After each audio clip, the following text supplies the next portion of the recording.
muso caman bɛ n bolo.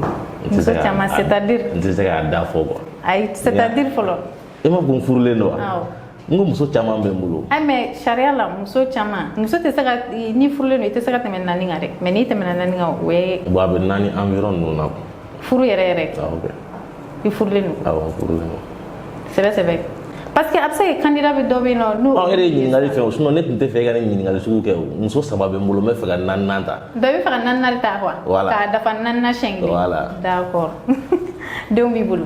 Awɔ denw bɛ n bolo. Den joli? Den 2 a ka ca ni 2 ye.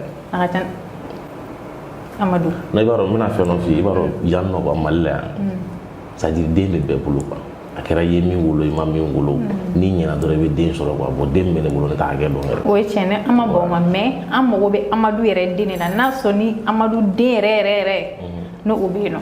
Awɔ o bɛ yen. O bɛ joli la?